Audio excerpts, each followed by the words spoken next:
Hello friends, welcome back. It's me, Dana. Hi, welcome. All right, it is getting cooler in the Northern Hemisphere. Winter and fall is here, but winter is coming. And I thought it would be the perfect time to sit down and give you 5 tips to cure or at least help your dry skin.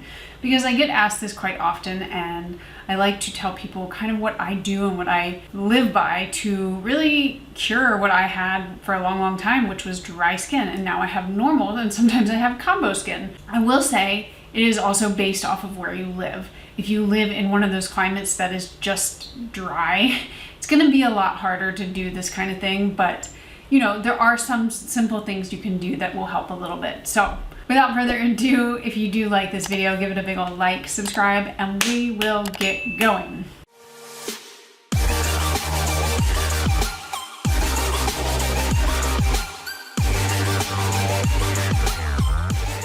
Okay, a little backstory. I lived my whole life thinking I had dry skin. Turns out I didn't. I just wasn't doing the things that I needed to do to make my skin not dry. So I lived probably 25 years plus, maybe 30, with dry skin, thinking like, oh, it's just cakey, it's flaky, it's not cakey, flaky, it's dry, it always felt tight.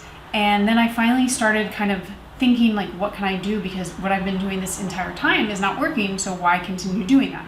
So started off with oils. Facial oils are a really good first step. This is actually not a tip in here, but it could be. Maybe I would have 6 tips then, and that didn't fit as well. But facial oils are a really good tip for a lot of people that they just don't think about. We're just so used to a moisturizer, and that tends to work for some. But if you haven't tried a facial oil, just go out, buy one from The Ordinary. You can get like a very cheap one to start with and see if it works. And then maybe you can go down the path of finding more. So that's where I started. That's why I'm saying this. But I kind of built up a repertoire of things that I do that help prevent my skin from getting too dry. Now, I will say I live in North Carolina where it can get very hot and humid. And we just have more humidity in the air even in the winter time. But when I go out to visit my dad who lives in California, in Northern California, it is dry out there. And I feel like I do dry up more, but then I can just kind of alternate what I use instead of like my skin going to complete shit. So I've lived in dry climates. I lived in Colorado as well. And it's just a little bit different, and you just have to take a lot more care into what you're putting on your skin on a daily basis. But let us begin where it all starts, which is in the morning. When you wake up, regardless of what you've done to your face the night before, like in terms of moisturizer or whatever, my recommendation is either A, no cleanser, or B, a very gentle cleanser. So if you don't feel like you have a lot of residue on your face, maybe you didn't put an overnight mask on, or there's just not much there, I would recommend just rinsing it with warm water. It doesn't even need to be that warm. I wouldn't use hot water, just use cold or warm water. Rinse it off. You can use a washcloth a little bit, but don't overly scrub. You don't want to kind of destroy your skin's barrier. So that is the first step. Now what I do is I pretty much always wear a pretty thick overnight mask. So it can be like a little residue-y, and I don't want it to be on there. And sometimes water alone does not work. So what I found is the best is finding a really gentle cleanser. I know a lot of people love the CeraVe or the Cetaphil Gentle Cleanser. I don't love that one as much. I feel like it doesn't actually get anything off my skin. But then some of the foaming cleansers that I've been trying, which I've been trying a lot lately, I feel like they kind of strip my skin. So I have found kind of the in-between spot, which cleanses but doesn't strip. And this is the Perricone MD Hypoallergenic Clean Correction Gentle Cleanser. I mentioned this in my favorites, like my quarterly favorites. You don't have to get this exact one, but I have found that it does that good job of actually cleansing your skin without stripping it. So that's step 1.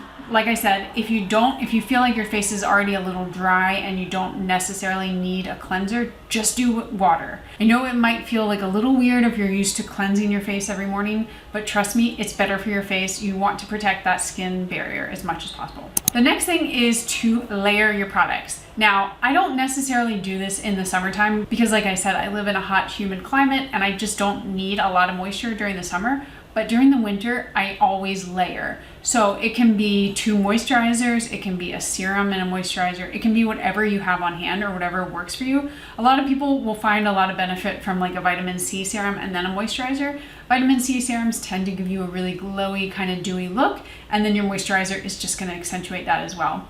For me, I don't need a ton, so in the winter or cooler months, I can use something like this Bloom Effects Tulip Dew Drops. These are really, really moisturizing, but they don't sink into the skin as much as some other serums. I feel like they really do help protect that barrier.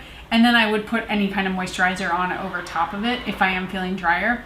That said, I'm not gonna use a super thick moisturizer in the morning, but that's just me. My skin type is more normal. If you have drier skin, you can use whatever cream or thick moisturizer you want. Just be careful though, because if you do that and then you use a sunscreen and then you use a foundation, you're at a greater likelihood for things to pill on your face.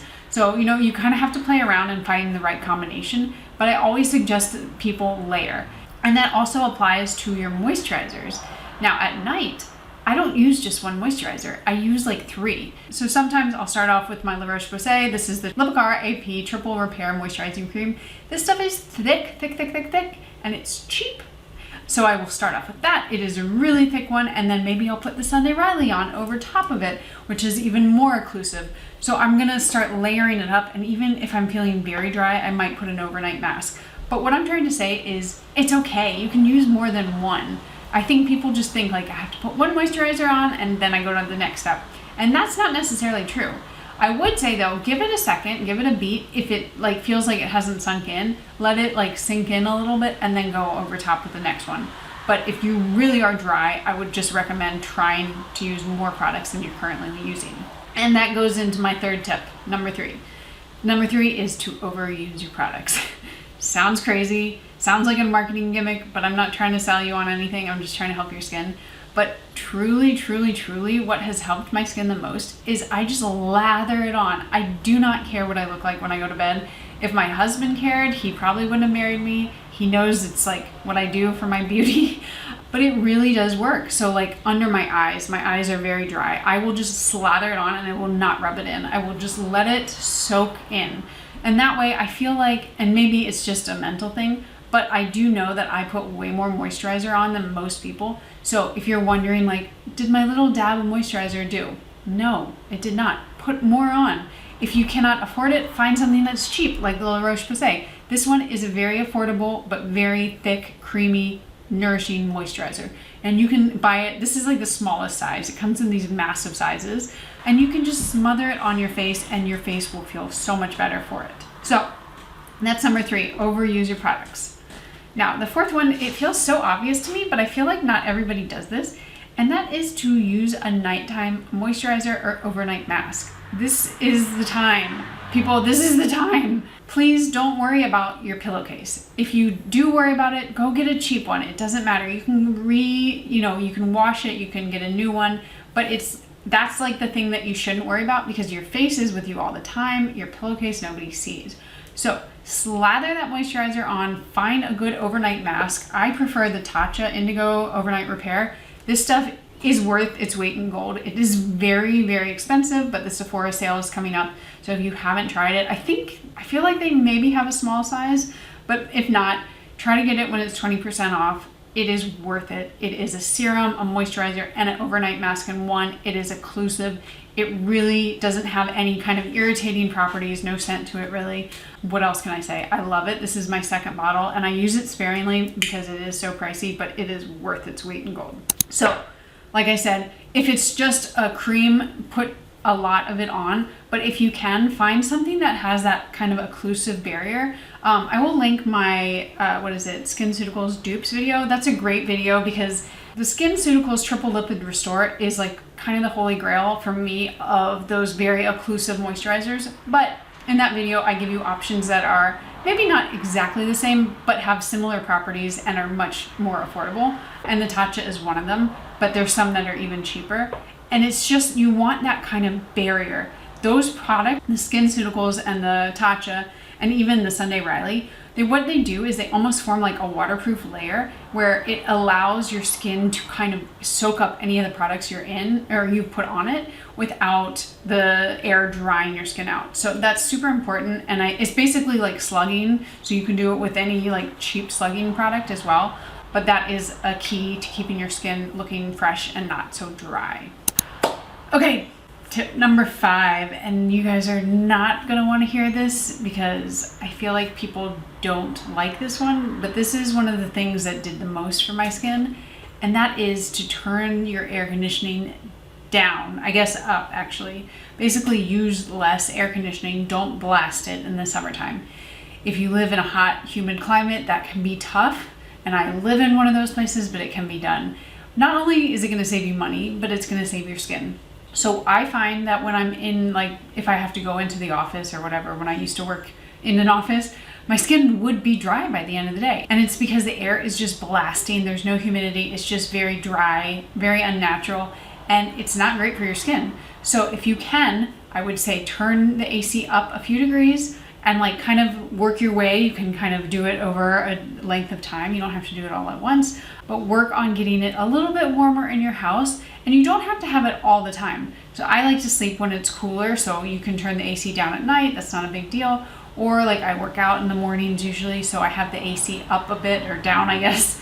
The fan's going, you know, I make it work. But when I'm just sitting on my computer, sitting at the couch on the TV, you know, watching TV, whatever, I don't have it blasting. I know it's fun to like cuddle up in a blanket, but if you can do this, this is one of those things that's really, really gonna save your skin.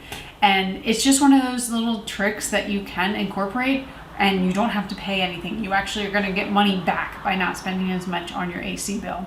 So that's the last tip.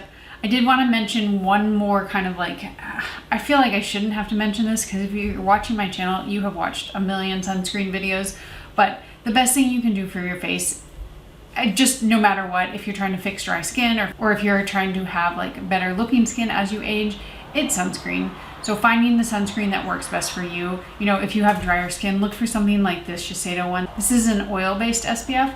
It's gonna actually do the job of your SPF and your vitamin C. It's very nourishing, not super thick, it goes on very clear. I'm not trying to like sell you on just this one, but there are plenty of good moisturizing SPFs out there, and just literally wear your SPF every single day, and that will save your skin.